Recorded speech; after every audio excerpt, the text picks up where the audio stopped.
one of the one of the first questions that showed up over the last week, and honestly, I had this question myself because I write more strategies for clients than I actually run them myself, and it's this idea of, is it possible for forward testing to outperform back testing Yeah. within the context of, if that is possible, why ever then back test, rely on the back test? Why not always forward test a strategy to see if it's worthwhile?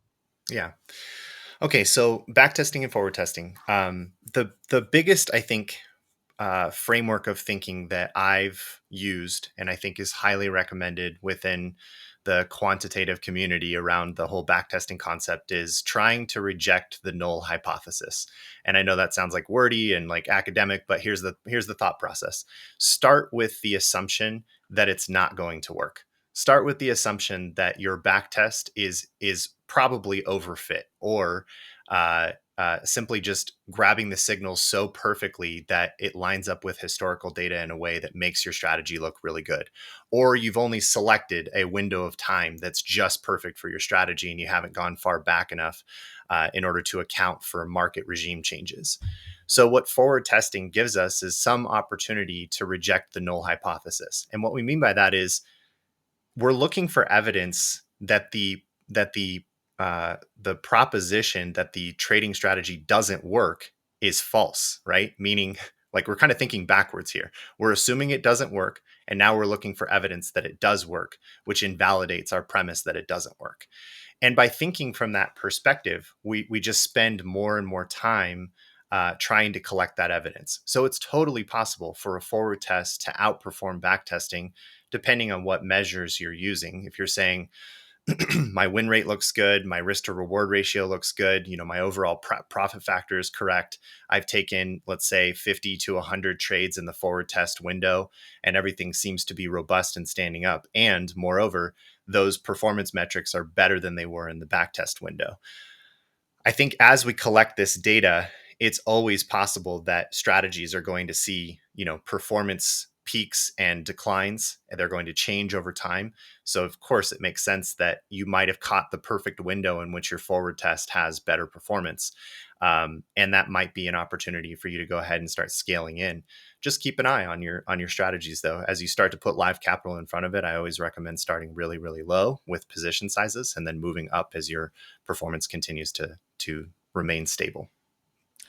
As I've been watching the different trading bot sessions, hearing this refrain again and again, and not just trading bot sessions, but also other content within the FinTwit space, um, it seems it's really all about risk management. That what you want is the strategy to not blow out your account.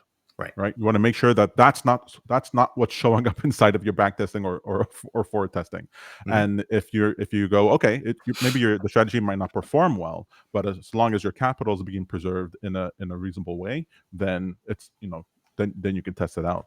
I mean, that's generally the tip that I give to my clients. It's like, what I'm here to do is make sure that this works in such a way that you're not going to lose your shirt because of a technical problem, or that it's not a fundamental flaw in your strategy that would expose you to these tail events, like what uh, one of your colleagues said.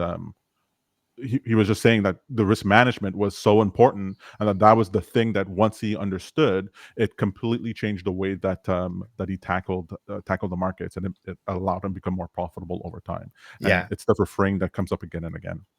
For sure. And like I don't know, I remember early on in my trading career, 2015, 2016, I got really into Aaron Fifield's Chat with Traders, and I listened to all of them. I mean, I consumed everything I could. It's one of the most common things you hear successful traders say, was that risk management was a big part of their success. Once they started to understand how to manage their capital better, they got past that hurdle. I guess I've always thought of it as like survivability, right? You're going to take a bunch of cuts in the market, and I'd rather take a lot of tiny cuts that I can withstand than get sliced right in the middle and be done for forever, and never want to come back to it. So this is a dangerous game. We're going to get cut over and over and over again. So you may as well be guarded and prepared for getting stabbed. Right.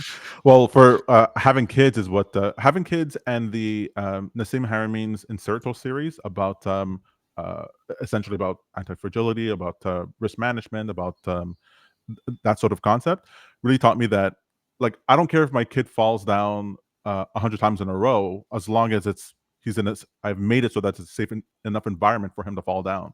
But he can't run in the parking lot. If he runs in the parking lot, a tail event is far likely to occur, and I got to make sure that doesn't happen. So as long as I'm making sure those things are happening, then get yourself hurt as much as you want, because that's how you're going to learn to get better and better and Yeah, better. I love that analogy. Effectively, that's controlled risk, right? Like you're saying, I'm allowing my child to get hurt, but only in an environment where I know that the tail events are very, very unlikely. Like there's not, like what's the worst that's going to happen in a backyard? A eagle's going to swoop down and steal your child away. Nice. All right. Well, if that ever happens to me, I go, look, Zeus wanted that kid, and he's got to go. That's what he was there for. That's funny.